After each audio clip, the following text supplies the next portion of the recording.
Good to see you guys there. Hey, well, and now that I'm here, we might as well just make a video together, right?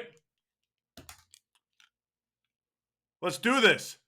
Welcome back to another episode of the Cubby Perspective. My name is Andrew, and I'm a podcast for the fans and by the fans, baby.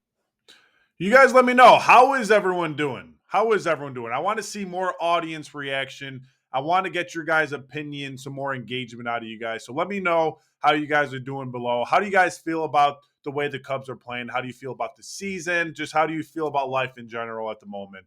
Drop a comment down below and let me know. The Cubs dropped the series finale against the 13-9 Arizona Diamondbacks on Sunday. The record currently sits at 14-10 at the moment. And I just want to say something that this series victory was a huge victory for the Cubs. And I really mean that. Anytime, a team like Arizona is throwing out their two best pitchers who are widely regarded as, arguably two of the best pitchers in the league in Zach Gallen as well as Corbin Burns, when we threw out our bottom half of the rotation with Ben Brown, Jameson Tyone, and stuff like that, and Colin Ray, that's just incredible. That means the Cubs can stick with the big dogs this year. That means our offense is good enough, to be competitive game in and game out. So that's a huge, huge plus for the Cubs. And then also look at the teams that the Cubs have versed to start the season. The 16-6 San Diego Padres, the 16-7 Los Angeles Dodgers, the 13-9 Texas Rangers, the 13-9 Arizona Diamondbacks, the 10-12 Athletics, which I'm pretty sure equals around like a 52 win total combined for all those teams.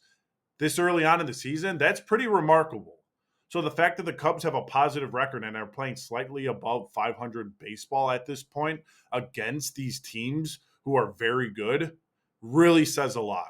Now just wait until the Cubs schedule gets easier in like mid-May, to where the Cubs are versing teams like Miami. They are versing teams like the White Sox, Pittsburgh, and stuff like that. You're going to see the Cubs win total like truly, truly skyrocket up.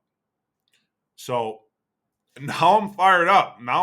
Maybe I shouldn't be so hard on the Cubs at the moment. It's so hard not to be hard on some of these lacking players, such as Dansby Swanson, because it's so aggravating. But I do have to do a better job of containing myself and my emotions, because the Cubs are playing really good at the moment. Yes, our record could be, let's say, 16-8 or whatnot, but 14-10 is still good. We're still in first place. We still have that first place lockdown in the NL Central. Our schedule will get easier. Some people may ask, where is this success coming from, right? Could it be the pitching staff? The pitching staff has been pretty good this year, but it's not been the pitching staff. They definitely helped out the cause, but the main reason for the Cubs' success at the moment is strictly the offense. And here are some numbers according to the Marquee Network after yesterday's ball game. If you watch the post game, Cliff Floyd and all of them dropped some pretty good information, so I highly recommend you guys watch that. But this is what they said. The Cubs are first in MLB in runs per game with 6.23 runs per game. They're third in homers with 32 homers. They are second in batting average with runners in scoring position with .283. They are third in on-base percentage with a 0.347 on-base percentage.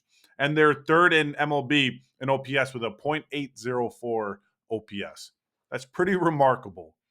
And if the Cubs keep this up throughout the entire duration of the year, we're going to be in for a very, very fun season. Now, our batting average with runners in scoring position sitting at .283 really, really shocks me, and I'm actually quite surprised to see that number so high, because I feel as if like the Cubs just simply don't score with runners in scoring position. Like that's just kind of how I feel. Every time I watch the game, I feel as if we're always leaving runners on every single game. So that number kind of surprises me. But nonetheless, I mean, I'm definitely happy to see that number as high as it is. And it's from a pretty big source such as Marquee itself. So, I would believe it's fairly accurate and they're not lying about that. But yeah, that number definitely surprises the shit out of me. All right, so now let's talk about who had a big impact in this entire series. And I wrote down a list of players with their stats who did really well in this series, in my opinion.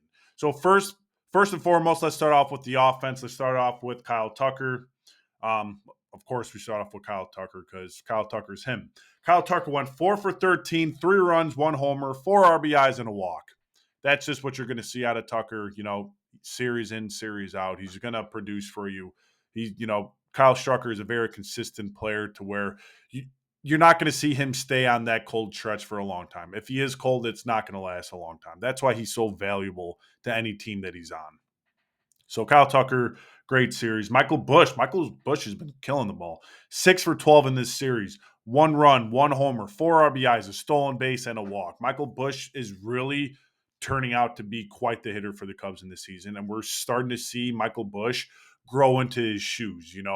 We are starting to see Michael Bush be that threat that the Cubs, traded for, right? Who they thought they were trading for, and that's exactly what's happening. So Michael Bush has been great. Carson Kelly, I don't know what to say about Carson Kelly. The dude is unbelievable. He's unbelievable. 2 for 8, 3 runs, 2 homers, 5 RBIs, and a walk. Anytime you're getting that out of the ninth hole, your catcher, that is just going to pay dividends, extremely, extremely big dividends throughout the entire season. And hopefully Carson Kelly could keep this up because that would be wonderful. After Carson Kelly, I wrote down Seiya Suzuki. Seiya Suzuki only went 2 for 13 in this series. I get it. 2 for 13 is not what you're kind of looking for, but those 2 hits, he did hit a homer, right? So Seiya Suzuki, 2 runs, 2 homers, and 3 RBIs, and those home runs came in a timely manner. So that's why I added Seiya in there, because those homers that he did hit did come in a vital, part of the game, a crucial part of the game. So hats off to Seiya Suzuki as well. Let's just hopefully Seiya could get on base more by either walk or via the hit ball. So shout out to Seiya Suzuki for those 2 homers. Let's go to the pitching side of things. I just want to talk about the starting pitching staff now. Ben Brown. Ben Brown went 4.0 innings, 6 Ks, 2.25 ERA with a 1.75 whip. Not bad, not bad. Ben Brown definitely is that type of pitcher that still has to, learn, and he still has to grow as a major league pitcher. Things aren't going to be so easy for Ben Brown, right? Because he's still such a young pitcher. As well as last season, his entire year was kind of stunted by some freak neck injury, and he was sidelined the entire year. So you could really make an argument that Ben Brown, this is his rookie season, and he is pitching pretty good this year. He is pitching pretty good. We are going to have to see Ben Brown pitch deeper into games and control that pitch count, because I was at the game on Saturday when Ben Brown was pitching, and he gave up a lot of base runners.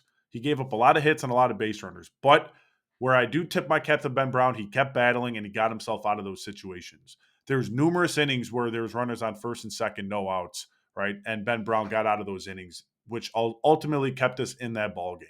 So that was really nice to see by Ben Brown. Colin Ray, 4.2 innings pitched, 5 Ks, 1.93 ERA, and a 1.07 whip. Like I talked about Colin Ray before. Colin Ray's a veteran pitcher. He is on the, older side of the ball, right? And we are not going to see Colin Ray go deep into these games. So if Colin Ray could give us a steady 4 or 5 innings every time he goes out there and pitches, that's just going to be incredible. That's going to pay dividends throughout the entire season. That's a valuable asset to have on this team. So hats off to Colin Ray. And last but not least, for the pitching staff, we have Jameson Taillon. Jameson Taillon pitched 5 innings, 6 Ks, 1.8 ERA, and a 1.0 whip. Jameson Taillon has been pitching wonderful for the Cubs this year. Hopefully that continues on the entire season, because we are going to need him, especially with Justin Steele going down. So Jameson Taillon is going to be that guy that's going to more so fill the shoes for Justin Steele. He was like our third pitcher going into our number 3 pitcher going into this year. But now I'm starting to see Jameson Taillon maybe make that climb. You could make an argument that that's Matthew Boyd, but I think it's going to be Jameson Taillon really. So we are going to have to see Jameson Taillon pitch to the best of his capabilities throughout the entire season. And this pitching staff, although they have been pitching really well, especially in this series, we just went over all the numbers. What does kind of worry me about this is the amount of innings they're pitching, right? It's nice that they're giving us 4 effective innings or so, or 5 effective innings, but we are going to have to see them go deeper in the ball game at some point, because if they don't, that's just wear and tear on our already shitty bullpen. That's already more fatigue on our bullpen that's not doing that good, right? So throughout the entire duration of the season, if this is the norm for our pitching staff, we're going to be in deep trouble come October because our pitching staff, or excuse me, our bullpen is going to be so worn down from all the innings pitched, and our bullpen is pretty old. We have a lot of old names in there, such as Brad Keller, Cale Thielbar, Ryan Presley. So hopefully the starting pitching staff can go deeper into games to alleviate some stress, some wear and tear, and some fatigue on our bullpen because our bullpen needs all the help it could get at the moment. So I lied about last but not least about the pitching staff because I do just want to cover the bullpen real quick, and then we will move on. But a couple of names I wrote down for the bullpen are simply Cale Thielbar. Cale Thielbar has pitched great in this series. He had that one game where he pitched 2 innings of perfect relief, and that's all we could really ask for out of him, especially him being old and a lefty specialist. Cale Thielbar, 2.1 innings pitched in this series, 0 earned, 1 strikeout. So hats off to him for keeping us in those ball games and holding down the lead, as well as Ryan Presley. I told you guys already. I took away that palpitations Presley because he has been lights out for the Cubs, and I really mean lights out for the Cubs. Ryan Presley maybe just needed some time to get acclimated into the Chicago weather, the Chicago stadium, because it's not easy to play in Chicago. Our fans are very rough on their players, and if they're not doing good, we are going to let them hear that. Really, right? We're not going to be disrespectful, but we do let the players know how we feel. So Ryan Presley came in. He was not pitching good. He was looking out to be a terrible trade, but he really turned the ship around. He righted that ship without a doubt. Ryan Presley has gone 8 straight relief appearances without giving up a run, with numerous strikeouts and lowering that whip. So if Ryan Presley continues to pitch this way and we have a lights out closer in the ninth inning, the Cubs are going to be in for a fun season because the Cubs have not had a closer for quite some time since Chapman. And the fact that, it's looking as if we do have a bona fide closer, a legitimate closer on our hand, that's just awesome because, like I said, we never have a closer. And now if we could just get Porter Hodge figured out because he had a disgusting series, right? If we could have, a solid setup man and a closer, the Cubs are going to be in for a very fun season. So hats off to Ryan Presley for 8 straight relief appearances without giving up a run. That's just incredible. All right, that's enough talk about the Arizona Diamondbacks series against the Cubs. Let's move on to the upcoming Dodgers series, right? The Cubs against the Dodgers, it's a 2-game series. It's not a 3, it's only a 2, so it is shorter, obviously. We are getting lucky. We are going to miss out on Tyler Glasnow. Tyler Glasnow went down with a leg injury, as well as Blake Snell. Blake Snell is hurt, right? Shohei Ohtani is still hurt, but that was the obvious, so he wasn't pitching regardless. But the fact that we're missing out on Glasnow as well as Blake Snell is absolutely huge for this series. So the Cubs should at least take one, if not both of them. But with that Dodger lineup, who knows?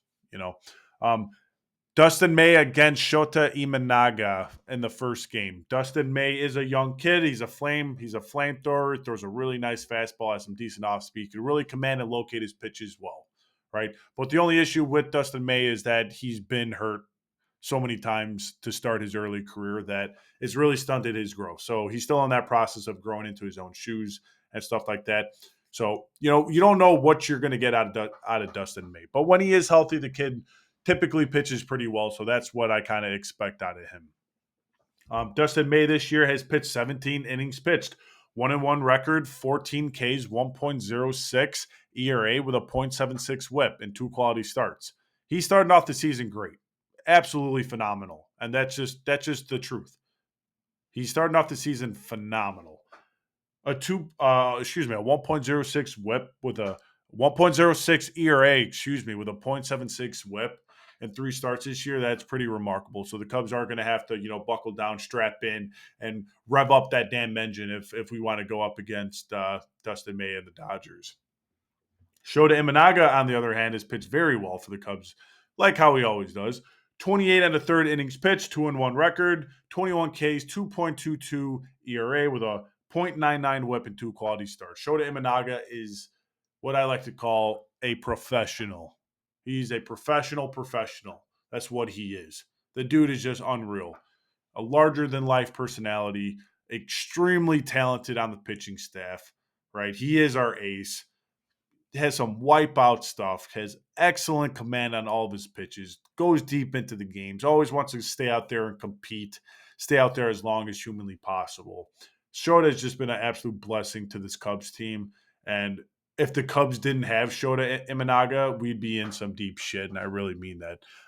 Shota Imanaga in 32 starts for the Cubs this year is 25-7.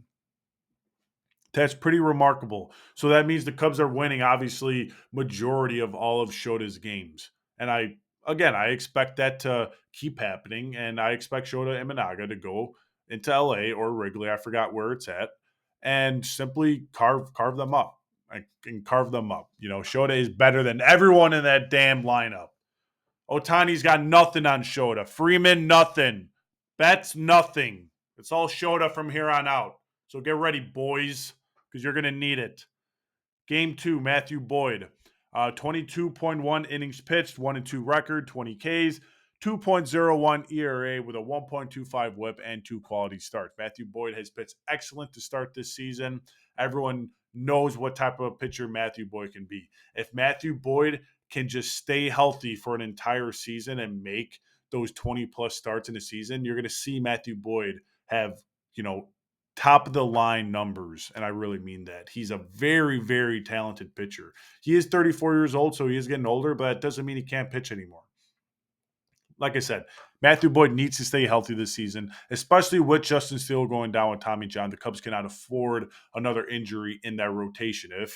If another injury occurs, the Cubs are going to be in trouble, and they are going to have to look externally, to fill the rest of that starting pitching staff. But since it's just Justin Steele, even though, just Justin Steele is really saying a lot because he is, he means a lot to this team. But Boyd or Jameson Taillon are going to have to step up, and they are going to have to fill those shoes of Justin Steele. And the nice thing about both of those pitchers is that they're both veterans, and they both have been there and done that before. All right, they're both capable pitchers, both talented pitchers, but consistency is the biggest thing for Jameson Taillon, and Matthew Boyd's biggest thing is simply just staying healthy. If Jameson Taillon, if we could get a consistent season out of him, as well as a non-injured or injury-seasoned for Matthew Boyd, you are going to see the Cubs pitching staff put up some good numbers, and I really mean that. So it's only a 2-game series against the Dodgers. Obviously, the Dodgers have that star-studded lineup. Teoscar Hernandez. They have Tommy Edman. I can't believe I'm throwing Tommy Edman in there because I never really thought Tommy Edman would be the player that he turned out to be with the Dodgers. I just thank the Lord he's no longer with St. Louis, and they practically gave him away for nothing. So that kind of makes me sleep better at night. But yeah, they have Tommy Edman, they have Teoscar Hernandez, they have Shota Imanaga, they have Will Smith, and the list goes on. Freeman, Betts, their lineup is so ridiculous, so ridiculous. So our pitchers are going to have their work cut out for them. But again, I have full faith and confidence that both pitchers can do so effectively.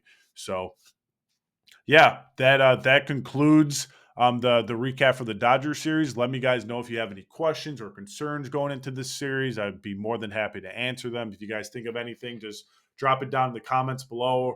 Go on Facebook, Instagram. You guys can find me on all that, and I post pretty regularly. So yeah,